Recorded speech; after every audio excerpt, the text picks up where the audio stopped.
Hello everyone and welcome back to Anthropology 225, Introduction to Biological Anthropology. For those of you who don't remember, I know it's been a while since you've seen me, I'm Megan Greenfelder. Let's see a show of hands from those who want to watch me talk for the next hour or so. No one? Good. I'm going to hide this little video box unless I'm doing something really important and let you all concentrate on what I'm saying instead of how often I'm looking at my notes. Sound good? Okay. There. So, without further ado, today's guest lecture is on the topic of forensic anthropology. Before we get started, I need to warn you all that this video lecture contains examples and case studies which involve murder, incest, child abuse, terrorism, genocide, and employment prospects. There may be graphic images, and it's pretty much guaranteed that it's going to be somewhat depressing, especially the job prospects. I hope that by the end of the lecture and all the associated videos, readings, and lab activities, you will have a solid idea of what forensic anthropology is, what forensic anthropologists do, how unknown remains may be identified by forensic anthropologists, and be aware of some of the social and legal implications of forensic anthropologists' work.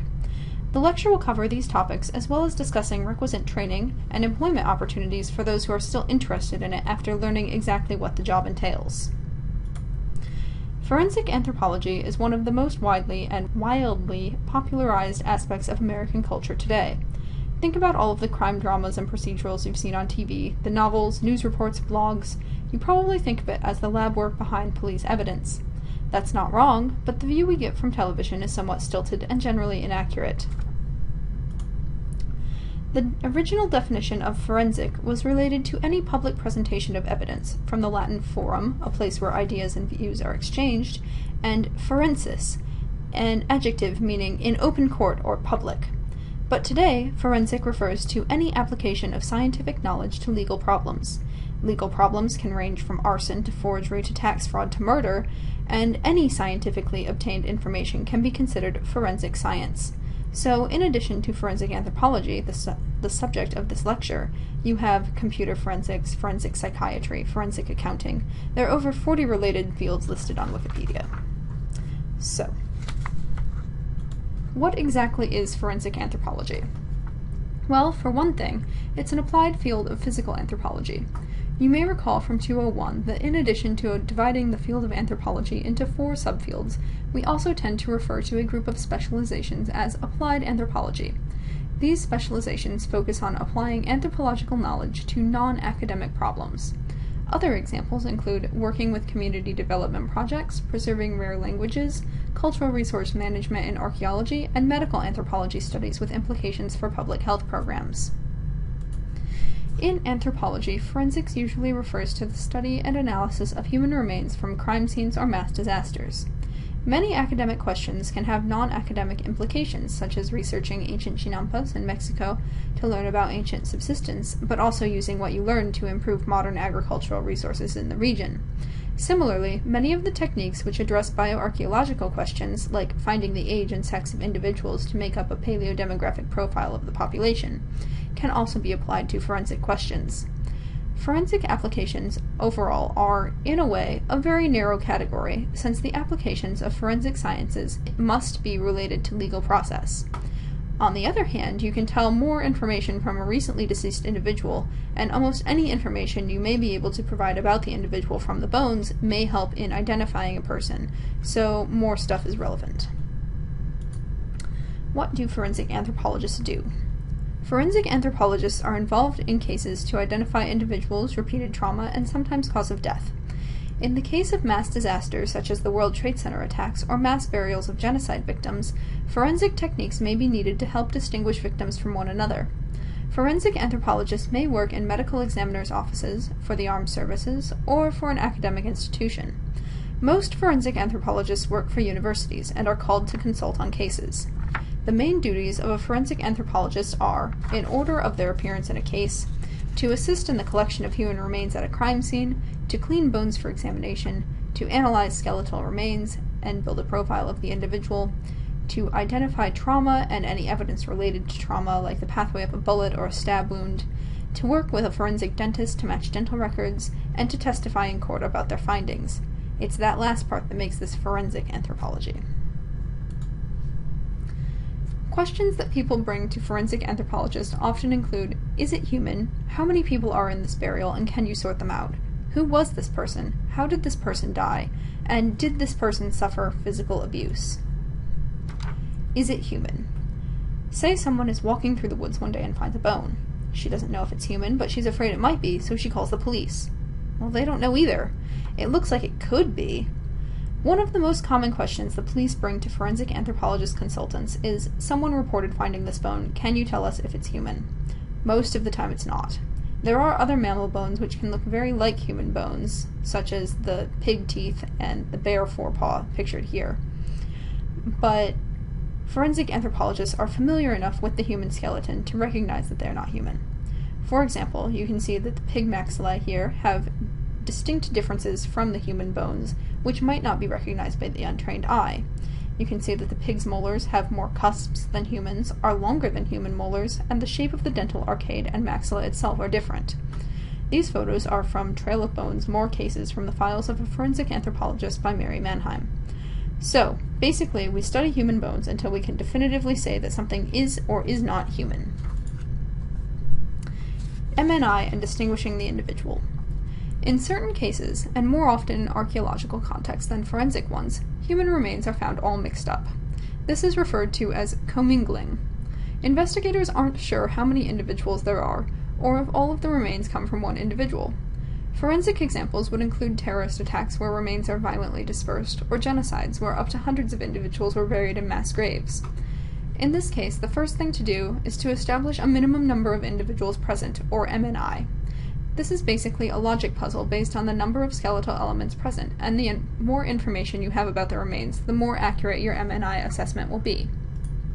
For example, if you have 4 skulls, 8 femurs, 39 ribs, 8 radii, and 15 phalanges, you would have an MNI of 4. You have at least 4 individuals because you have 4 skulls, people can have up to 2 femurs, etc. Then say you side all of the bones, so you know you have 3 right femurs and 5 left femurs, 23 right, 15 left rib, 4 left and 4 right radii. In this case, you would have at least 5 individuals because you have 5 left femurs. We can take it a step further and look at the relative age and size of the bones as well. If one of the skulls is from an infant less than a year old, but all of the femurs are from adults, that's at least 6 individuals. If one of the right femurs is clearly from an adult, but much smaller than any of the left femurs, you'd have at least 7 individuals. In a real forensic or archaeological sample, obviously, you have more remains, and their distribution within the grave might help to determine which elements belong to which individual. So, you have your skeletons all separated out, and you need to build a profile describing the individual in front of you. Key pieces of information that you might try to determine are sex, age, stature, ethnicity, and any distinguishing features of the skeleton, such as evidence of a disease or repeated trauma from work or abuse. You would also look for any perimortem damage, that is, any injuries that occurred at or around the time of death with no time to heal. The following is going to be a relatively brief overview, since you'll be looking at most of the stuff in lab this week. Let's talk about sexing. The theory behind determining the biological sex of human skeletal remains goes like this. Humans are sexually dimorphic in several features, mostly related to overall size and reproductive function. Females are smaller and more gracile or fine-featured than males, and they have a larger pelvic opening to accommodate the birth canal. So just to look at the general size difference of males and females, in the photo here, the skull on the left, the smaller one, belongs to a female, and the one on the right would be a male. However, all of the relevant sexually dimorphic features present along a spectrum. Most human traits, as we learned earlier in this class, are not simple Mendelian traits, but instead have a wide range of possible phenotypes. Relevant examples include the overall size or robustness of bones, the robustness of muscle attachments such as the mastoid process and nuchal lines, the development of the supraorbital margins, the shape of the chin and jawline, and the shape of the pelvis. Males and females have different normal distributions for each of these traits. Remember we talked about normal or bell curve distributions in the human variation lecture? Unlike racial IQ differences, there really are significant differences in the distribution of certain physical traits between biological males and females. For metric or measurable traits, like the diameter of the femur head, The difference in distributions can be quantified through a mathematical process called discriminant function analysis. The phenotypes which are more closely associated with male sex are called masculine, and those which are more closely associated with female sex are called feminine. On the chart we just saw a couple of slides ago, feminine characteristics are scored as a 1 and masculine as a 5. Males, for example, are more likely than females to have very large mastoid processes. This does not mean that there are no females at all who would score a 5 when compared to this chart, but that there is a much, much higher probability that an individual who scores all 4s and 5s is a male than a female. The pelvis is the most sexually dimorphic region of the human skeleton, as its development in females is an evolutionary compromise between the benefits of bipedality and those of bearing big-headed babies. Compared to the typical male pelvis, the typical female pelvis has a broader, shallower, more basin-like shape, a smaller coccyx and flatter sacrum, and an obtuse angle at the pubic symphysis. Typical, as I'm using it here, means an exemplar of a type, not the average. This means that not all female pelvises look like the one in the picture. That's a very feminine pelvis, and it's used here because it's a good example. Most female pelvises fall somewhere in between the most masculine and most feminine, but tend towards the feminine side rather than the masculine. Vice versa for males. Sexing caveats. Determining the sex from just the pelvis has been found to be 95% accurate. From just the skull, 90% accurate. From both the pelvis and the skull together, about 98%. And from the long bones, only 80% accurate. The more concurrent indicators, the better. Because sexually dimorphic characteristics develop in puberty, skeletal sexing only works on adults, which here means about age 16, or older. Furthermore, because female hormone production shifts in menopause, and their skulls may still remodel for quite some time after menopause, older females are more likely to have more masculine features than younger females. It is common to see skeletal sex marked as indeterminate, or only probable male or probable female, in cases where the morphology is more androgynous. As a final note, the skeletal and biological sex of an individual may not correlate with the socially constructed gender that the individual presents in their daily life. There is a high level of correlation, but it's not one-to-one. According to a 2011 Williams Institute survey, 0.3% of the U.S. adult population, or over 900,000 individuals, identify as transgender, and an additional unspecified number of individuals identify as genderqueer, rejecting a gender dichotomy. Therefore, it is important to distinguish in forensic context between the biological sex identified and the gender of the individual. Forensic anthropologists only identify sex, not gender. Aging the skeleton.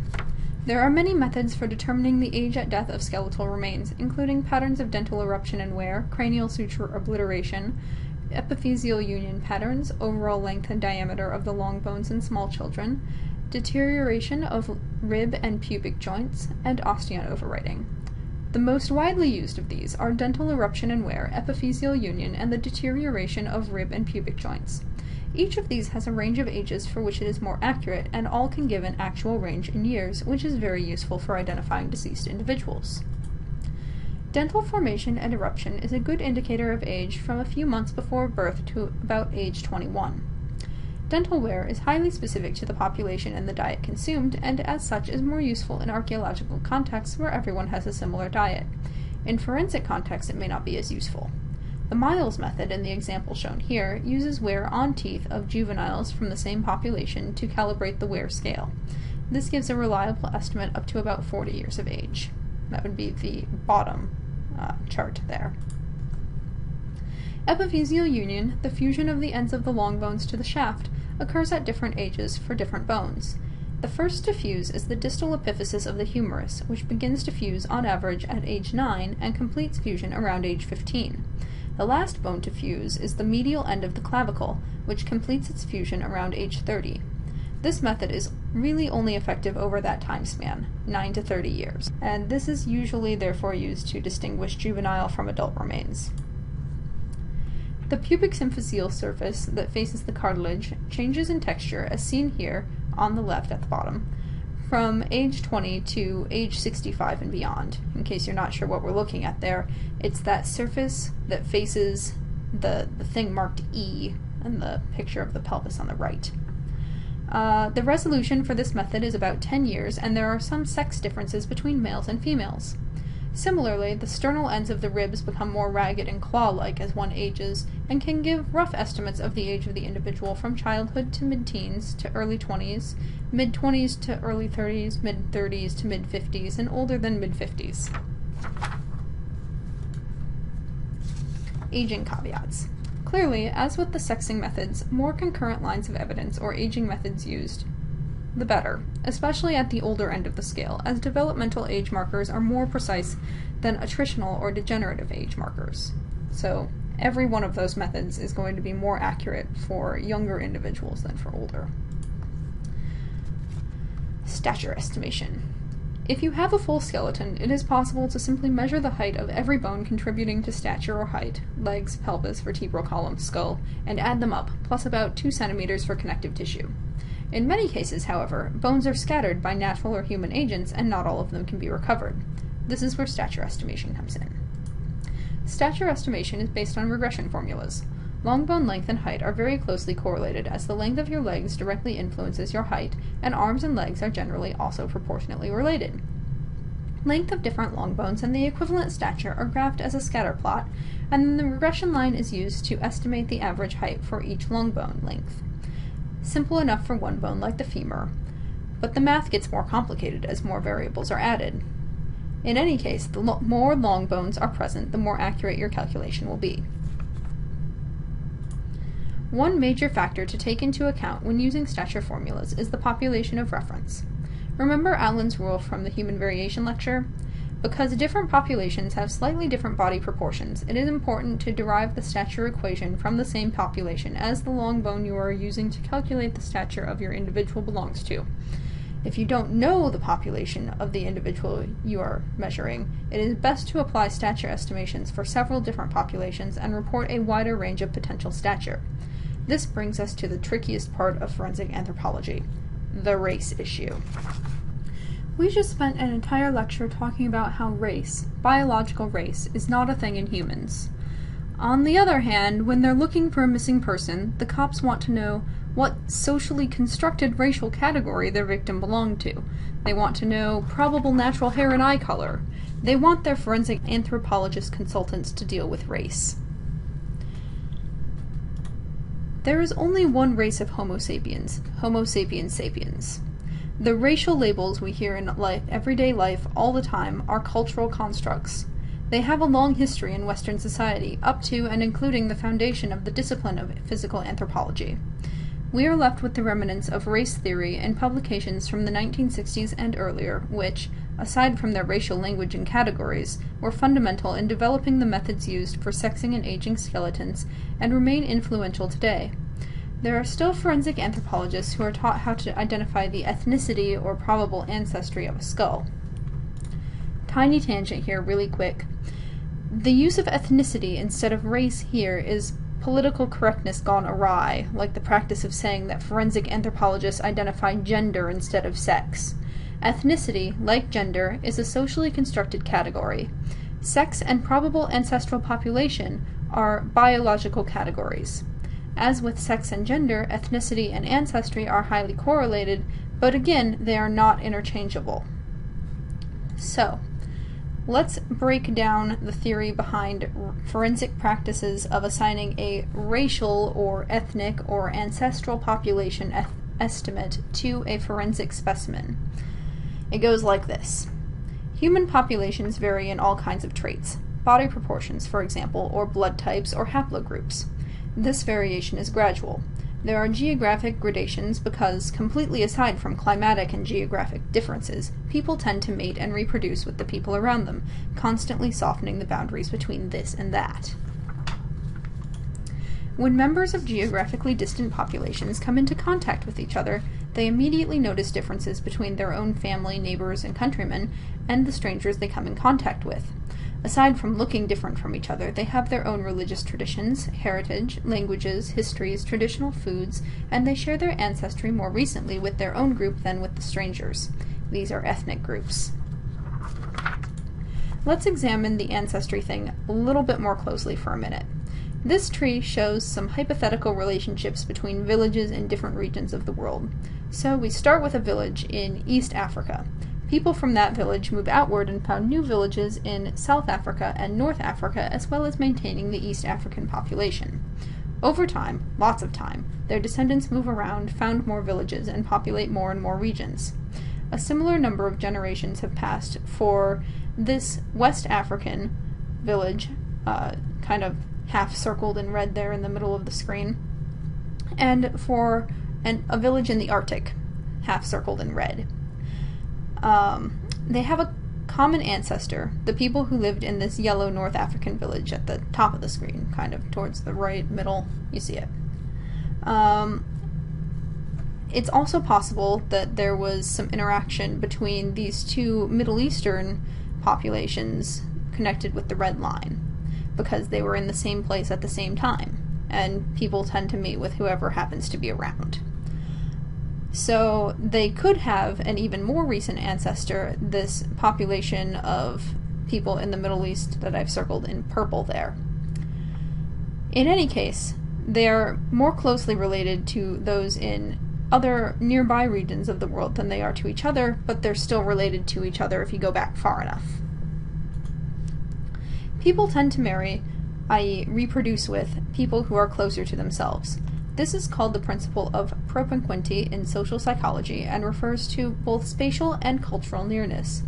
You are much more likely to marry someone with the same religious traditions, heritage, languages, histories, and traditional foods as your own family. In other words, you are more likely to choose a mate within your ethnic group. Some people won't. They'll marry outside of their group, or bring a spouse from another group in.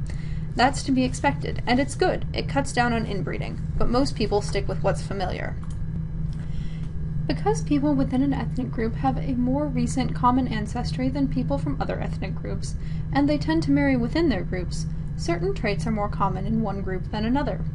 For example, an ethnic group from the equator may have 95% of people taller than 5'9", while an ethnic group from the Arctic may have 95% of people shorter than 5'6". That doesn't mean that it's not possible for any equatorial people to be shorter than 5'6", or that there are no possible Arctic people taller than 5'9", only that it's much less common than for the other group. Similarly, even though the equatorial population may have 95% brown-eyed people, and a Scandinavian population may have 95% blue-eyed people, that does not mean there are no blue-eyed equatorial people and no brown-eyed Scandinavians, or for that matter, that there are no green or hazel eyes in either population. It's just more likely for some groups to have certain physical traits than others. We see this reflected in more racially stereotyped traits, such as the epicanthic fold, shovel-shaped incisors, or red hair. Because populations vary in so many aspects, from their average height to average body proportions to the most common ranges of hair and eye color, and because these microvariations between populations are maintained to a certain extent by sexual selection within ethnic groups, we should be able to develop systems to distinguish the skeletal material of one group sharing a more recent common ancestry and shared geographic point of origin, or ethnic group, from that of another such group. In fact, we can and should develop things like stature formulas on multiple groups, since there is significant variation and we want the best possible resolution in our estimates. This is a tangent from the main thrust of the argument, but it is the reason that we have so many stature formulas for different races. Returning to the main thrust of the argument, once we know which shared ancestry population, aka ethnic group, aka race, our unidentified victim belongs to, we can then make a series of assumptions, first about the most likely ethnic affiliation of the individual. Our equatorial extraction individual might be coded as an African American or black, and our Arctic extraction individual as Native American or Mongoloid. And then about the most likely secondary physical characteristics of the average member of that ethnic group, i.e. curly brown hair, dark brown skin, and dark eyes for the equatorial individual, and straight black hair, lighter brown skin, and dark eyes for the Arctic individual, which can be provided to the police as part of the victim profile. That seems to follow, right? Well, there are some problems with the logic. To address them systematically, not all ethnic groups have distinct physical differences, and many ethnic groups based on, for example, religion, like the Jews, may include many geographically separated and physically varied people. All of the people in that picture are supposedly Jews. Similarly, racial groups, as we have come to identify them in the US, encompass people from wide geographic regions, like the entire European continent, or the west coast of Africa, or, my personal favorite, anyone of Asian, Australian, North or South American extraction, as one group. People do marry outside of their respective ethnic groups. There is a significant amount of mixing going on, even where there are ethnic groups with distinct physical differences, like the US, but they're becoming less and less distinct at an ever-increasing rate because of this mixing. It turns out that the methods originally used to distinguish between the skeletons of races in the 1960s and earlier, which were generally either black or white, were not that accurate anyway. Remember what I was saying about different, only slightly overlapping distributions for certain traits like height? Actually, the distributions they were looking at overlapped quite a bit, so 80% accuracy was really, really good. The most accurate methods were subjective, meaning that they depended on an observation of non-metric traits. Basically, this means that old physical anthropologists would look at a skull and say that this person's skeletal structure looked more like a black guy or a white guy. They tried to quantify it, but the formulas they came up with were less accurate than their subjective opinions of which race an individual came from. The most accurate can only correctly categorize members of known ethnic groups into a limited number of categories which include the correct category with a success rate of about 85%. So if you have white and black individuals as your category and as your categories, and you are sorting the same skulls that you use to determine your sorting formula, your success rate would be about 85%. If you add more categories or use different skulls, the accuracy drops dramatically. Now, some of you may be thinking, they're just not describing the people well enough. With enough math and statistics, we should be able to tell. Can't we get a computer to do that? The answer turns out to be no, not really. In the early 1990s, a program called FORDISC was developed to determine which group an individual of unknown ancestry belonged to through discriminant function analysis on a suite of over 20 cranial characteristics. The program assumes that the individual belongs to one of the groups in its database and compares a series of measurements from the unknown skull to its discriminant functions to those of the 6 comparative populations: white, black, Asian, Native American, Maya, that only works for males, and Japanese. The results tell you which populations your individual is least dissimilar to. Positive identification is not possible.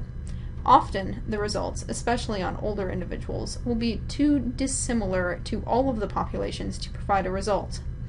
The program is widely used and was updated in 2005. It is still not accurate enough that I would want to testify to its results in front of a court.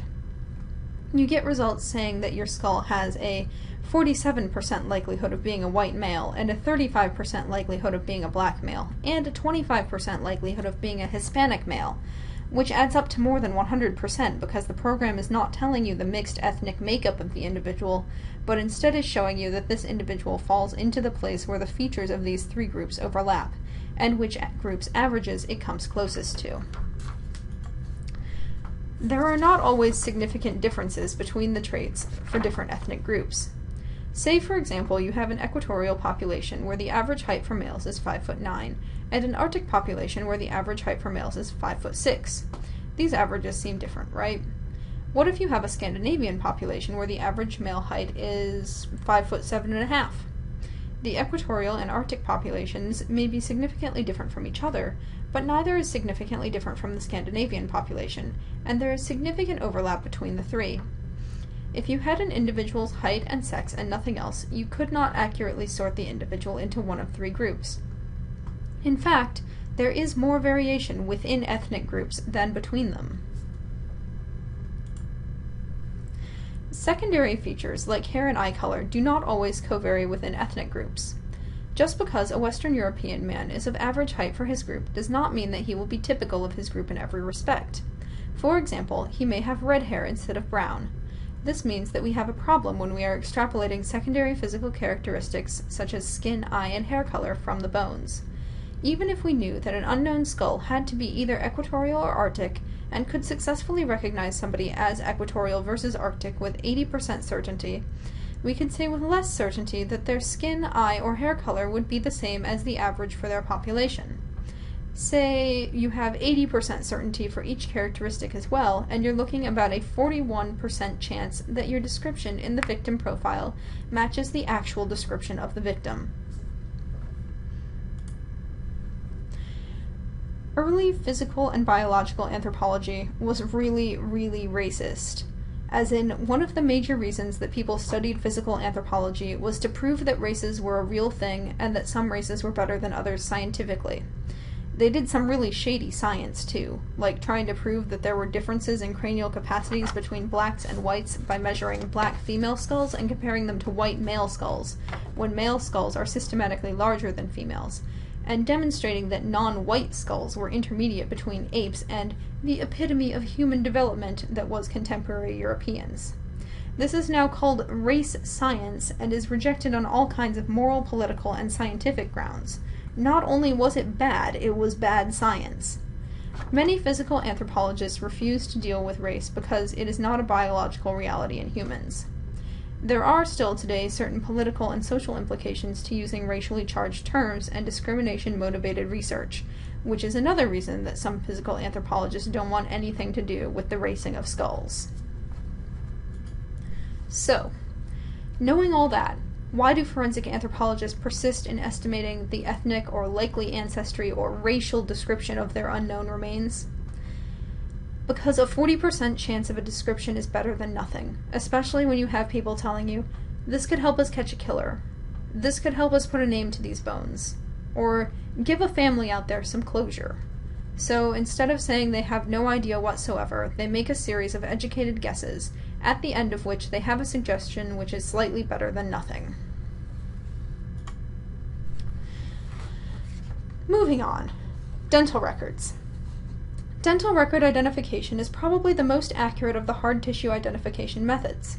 The forensic anthropologist or forensic dentist takes photos and x-rays of the deceased teeth, which are compared with in-life x-rays of potential matches by the forensic dentist. Details of crown and root development, dental work, and any unusual features are compared to make a positive identification. If the victim is from an unknown location or did not have any dental x-rays taken in life, this technique may be unsuccessful. It will almost certainly be unsuccessful if the murderer took the time to destroy the teeth and dental arcades.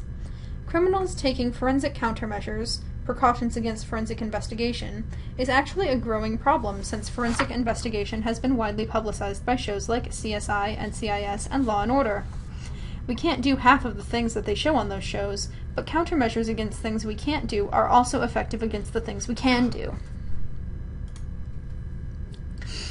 Facial reconstruction. Facial reconstruction is a technique which is used in forensic cases to attempt to make the victim more recognizable for identification purposes, as we will see in this week's Media Matrix video. In order to make a facial reconstruction, a mold and cast are made of the skull, and then tissue depth markers are placed at designated locations. After the markers are placed, the lines and spaces between them are filled in with modeling clay to simulate muscle, subcutaneous fat, and skin. The model is then given eyes and eyelids, maybe some lines if the individual is thought to be old, painted, and given a wig. The average tissue depth for different markers varies slightly between populations, so the face produced could vary quite a lot, depending on which ethnic population the forensic anthropologists think the victim belonged to, especially since it may be given a wig or painted to match the typical or average features for the presumed ethnic group. This is, of course, prone to many of the same problems we just discussed, since it is an extension of those techniques. It is, however, worth recognizing that in forensic cases, since we are dealing with a crime scene or disaster that is not very old, in most cases there will be other evidence, not just a random skull. This other evidence may help to identify the victim's physical features or ethnic affiliation more accurately than from the bones alone. For example, you might have a shallow grave with a few strands of blonde hair, Or, as in the video, you might have a pair of jeans that could tell you the victim's height, approximate weight, and if you get spectacularly lucky, the country or state of origin. So, as in the case of the video, even if the ethnic identification of the skull had been left out entirely, the investigators would still have been able to infer the victim's country of origin and extrapolated from there. It's also worth mentioning that facial reconstruction is also used in paleoanthropology to reconstruct extinct human ancestors from their cranial remains and DNA evidence, which, as in the case of Neanderthals, may suggest certain details about their physical appearance, in this case, that they had red hair. Pathological conditions. There are a number of disease conditions and processes which may leave marks on human bone. They can range from metabolic disorders like anemia and rickets, to age-related disorders like osteoarthritis and osteoporosis, to genetic disorders like achondroplastic dwarfism or clubfoot or spina bifida. Cancers can leave their mark, and starvation, and certain infectious diseases. In some cases, especially for infectious diseases, the lesions on the bone may begin to heal, giving an approximation of when the individual had the illness relative to their date of death. In all cases where a disease has affected the skeleton, it developed over a long period of time. Not all people with tuberculosis, for example, will have skeletal lesions, but all people with skeletal lesions from TB were living with the illness for a long time before they died. These kinds of diseases are noticeable. They generally cause a great deal of pain and suffering. Do y'all see what I'm trying to get at here? People with this kind of disease in their life would have had medical records. Their friends and neighbors, in some cases, would know that there was something wrong. Pathological conditions, like height and age, can be used to help identify unknown remains, especially if the condition is relatively rare. Unfortunately for forensic anthropologists, most diseases do not affect the bones, and as I mentioned, of those that do, they must progress for a long time before the bone is affected. In most cases, people die or receive effective treatment before their bones reflect their illness. For other conditions, such as clubfoot, the defect may be surgically corrected before the bone is affected. Moreover, some conditions which affect the bone may not have outward symptoms. Spina bifida occulta, for example, is evident in the sacrum but does not affect the individual's everyday life. Broken bones and surgeries are good life history indicators which, like major illness, can also help with the identification of an individual. If an individual has a hip or knee replacement or a Colles fracture, again, there will be medical records, and friends and family will be aware that their missing loved one, say, broke an arm a couple of winters ago. The final thing that a forensic anthropologist would look for is evidence of intentional interpersonal violence, both over the long term and at or near the time of death. Broken bones are good for this. Differences in fractures can help a forensic anthropologist determine whether a broken bone happened near the time of death, perimortem, long before death, antemortem, or long after death, postmortem. If a break occurred perimortem, around the time of death, it could be related directly to the cause of death, to movement of the body after death, or to an altercation leading up to death. Perimortem cut marks and depression fractures on the bones can help to distinguish the type of weapon used in murder cases, as can entry wounds in shootings.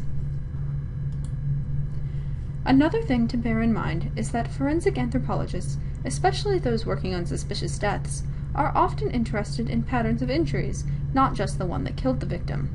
If the victim was in an abusive relationship or had a history of violence, there might be the marks of repeated trauma, broken bones at different stages of healing, a preference for broken ribs or fingers, and perifractures, all of which would suggest beating or fighting rather than slipping on ice or falling out of a tree. Now that you have a good idea of what forensic anthropologists are looking for, let's talk about a few examples. The traditional role of anthropology in forensics before 2001 was very focused on providing evidence in police investigations. Since 2001, applications of forensic anthropology and archaeology have broadened to include more humanitarian roles, such as identifying victims of genocide and natural disasters, in addition to their traditional roles in smaller-scale crime scene investigation and victim identification. Probably the most familiar, and possibly the most common iteration of forensic anthropology, is that of individual identification verification, or victim identification. Donnie Wolf Stedman and Stephen A. Anderson outline a case study in Hard Evidence which is literally a textbook example of this type. Marty Miller lived with his daughter as a common-law wife in rural upstate New York. In April of 1997, Miller killed his wife/daughter and disappeared into the woods. He was presumed to be a fugitive since he was an avid outdoorsman and would have known how to survive in the woods. In December of 2001, a hunter found a human skeleton. It was fully clothed, and there was a shotgun lying along the left side of the body and shells between the legs. The skull was highly fragmented. Some bones had been moved and or removed by scavengers, but most of the body was in relatively anatomical position. The wallet found with the body held ID for Martin Miller, but this is not considered adequate identification in cases of suspicious death, because it's pretty easy if you're on the run to kill someone and stick your wallet in their pocket and kind of fake your own death. So, a forensic investigation commenced. The bones were inventoried, and it was found that none of the elements were redundant, there were no repeats, and they were all consistent with a single individual, which meant they had an MNI of 1. The pelvic and long bone indicators were consistent with a male individual. The age analysis found that the individual was older than 40 based on the fusion of the cranial sutures and the development of the sternal rib ends. Ancestry was not estimated because the skull was too fragmentary to take measurements. In any case, as I discussed earlier, ancestry estimations are not terribly accurate. Stature estimations were made from the femoral and tibial lengths, and the individual was determined to be between 6'2" and 6'8", taller than average. The inventory of antemortem injuries revealed that the individual had healed broken left ribs, all broken at the same time, and the right wrist and hand had been broken in a way that suggested punching something very hard with a closed fist, a boxer's fracture. The pieces of the jaw recovered showed that the individual had lost his teeth long before he died, and he had arthritis in his spine. All of these conditions and features were consistent with Martin Miller and matched X-rays from before his disappearance. Reconstruction of the skull showed that the most likely cause of death was a gunshot which entered the skull from the mouth or beneath the chin and exited through the superior right parietal. Cause of death was declared to be gunshot trauma and manner of death suicide. The death inquiries of both Martin Miller and his daughter/wife were closed. Another category of cases in which forensic anthropologists may be involved is that of suspected child abuse. If individual victim identification is the CSI model of forensic anthropology, this is the Law & Order SVU version. As I just mentioned, there are certain patterns of bone trauma and healing that can be indicative of physical abuse, specifically fractures in different stages of healing and multiple fractures on ribs and long bones. In children especially, we expect to see severe complicated cranial fractures. In addition, neglect can present in the form of untreated dental caries, and Harris lines in the long bones may indicate periodic starvation. The most diagnostic symptom of child abuse, according to Walker, Cook, and Lambert's landmark 1997 paper, is well-healed areas of subperiosteal new bone formation, aka bone bruises. They're nearly invisible on X-rays, but they only happen if there is significant physical trauma to the flesh overlying bone. You can see what they look like in that picture in the right-hand corner there. That white arrow is pointing to a bone bruise. Child abuse cases can become complicated by the fact that children's bones are growing and remodeling very quickly. If bones are set well, there may be no evidence of breaks. One of the most difficult parts of child abuse cases for many forensic anthropologists, aside from the fact that they're dealing with dead kids, is that it's exceedingly difficult to prove long-term systematic child abuse in court, especially if the abuse stopped shy of breaking bones. In one case in South Africa in 2011, examination of a 3.5-year-old boy showed that there had been bone bruising, untreated caries, and a possible healed fracture at the base of the skull, in addition to the massive complex cranial fractures that caused the child's death. But the courts found that this was not enough evidence of chronic abuse because there was no definite history of broken bones. 2,797 individuals were killed in the 9/11 attacks on the World Trade Center.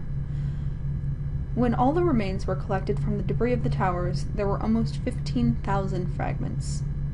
Commingled is an understatement in this case, because, in many cases, flesh and bone from different individuals are melded together. All of the remains were burned by fires that lasted months, waterlogged from the firefighting, and crushed by falling debris. The cause of all of the deaths was homicide due to blunt force trauma. Over 80 forensic experts, including Amy Zelson-Mundorf, the New York City Medical Examiner's Office's forensic anthropologist, and Kathy Reichs, the anthropologist whose novels inspired the TV show Bones, worked to identify the remains. Genetic testing helped to identify over 900 of the 2,797 individuals. Any distinguishing mark was useful: a tattoo, a distinctive pattern of freckles, a healed fracture, birthmark, or wedding ring. Traditional forensic identification methods, however, such as skeletal analysis and dental x-rays, were almost useless because the remains were so highly fragmented. Only 185 individuals were identified with dental records, and another 70 were ID'd by their fingerprints. As of October of 2002, 1,411 individuals had been identified. Over the next 3 years, however, less than an additional 200 people were identified, and the ME's office admitted that they had reached the limits of forensic science. The remaining fragments are now stored so that, hopefully, sometime in the future, advances in DNA technology may allow identification of the individuals. Hurricane Katrina, 2005.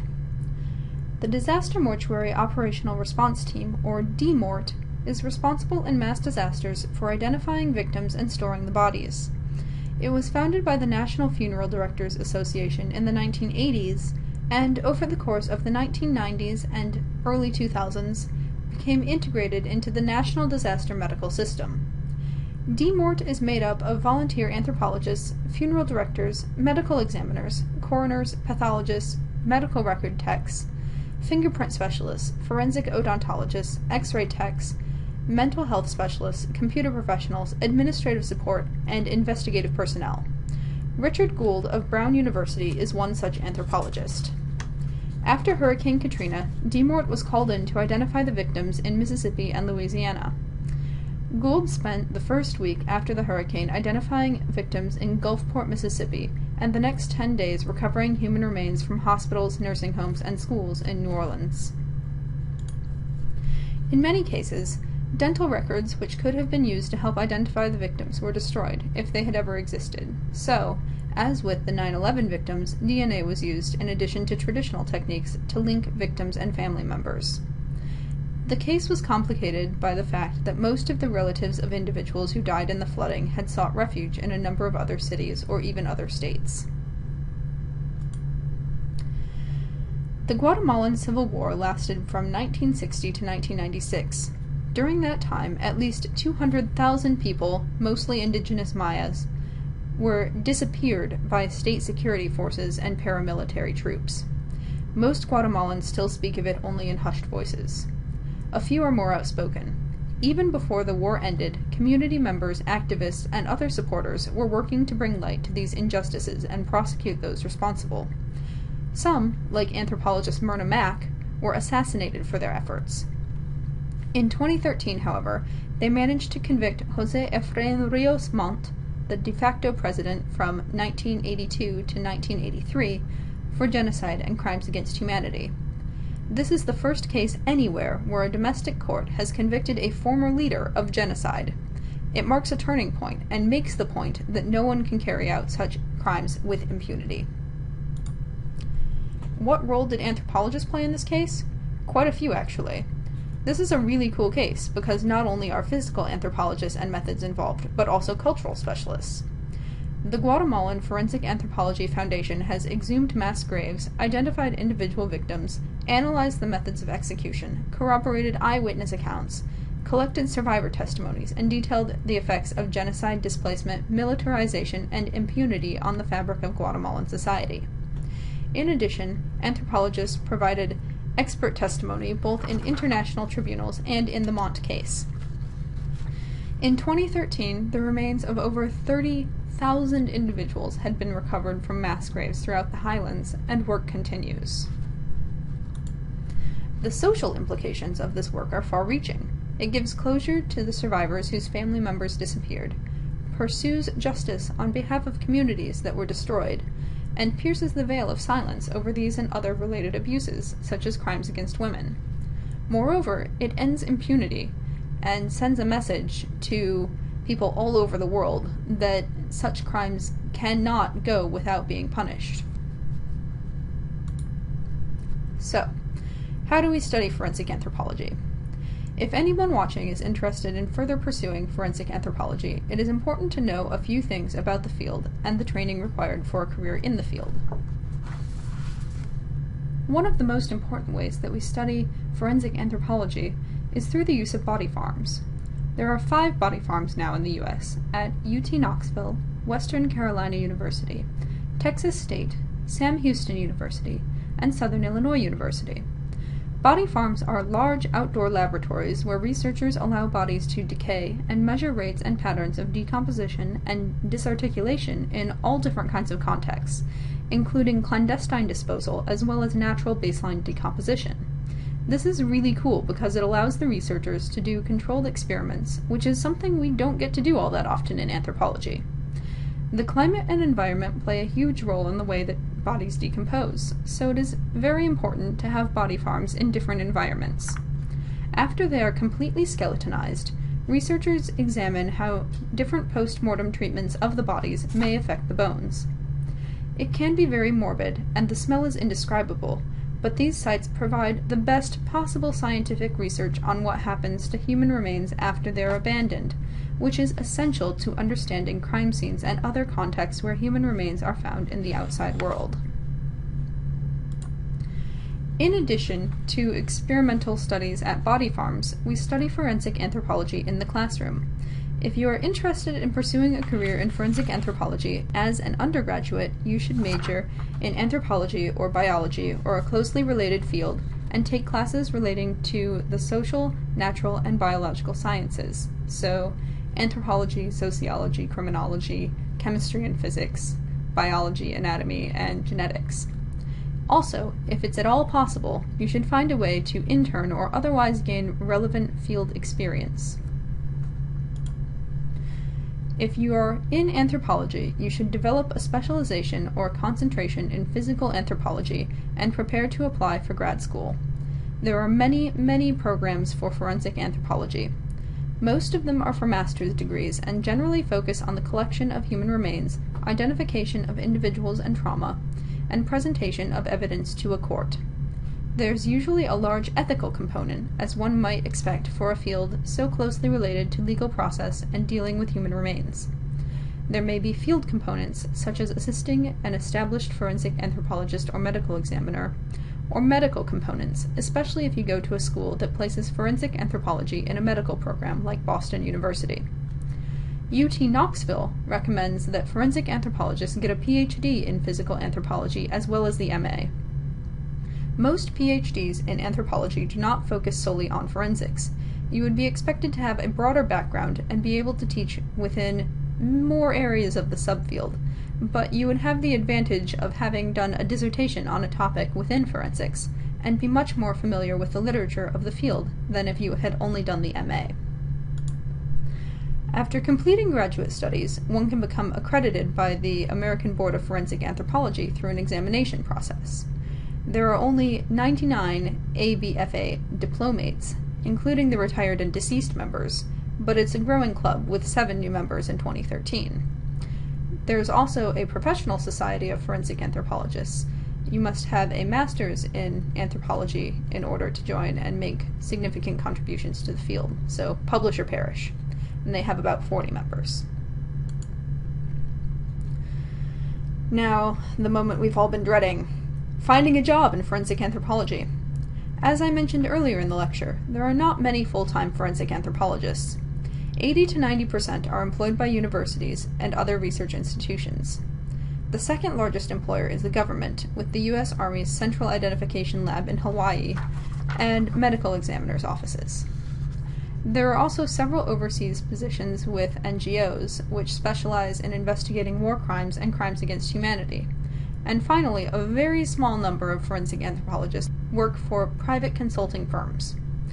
The U.S. Bureau of Labor Statistics projected a 19% increase in employment in forensic anthropology from 2012 to 2022, which is faster than average, but overall it is a very highly specialized field which requires a lot of education before you can even think about getting a job, and right now there are far more graduates than available jobs.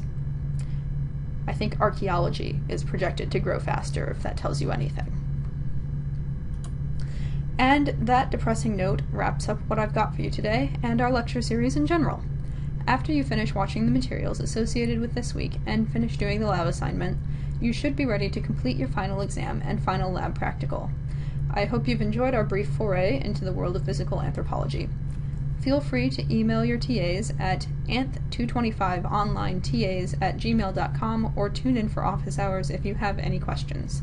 Otherwise, farewell and good luck in all of your endeavors.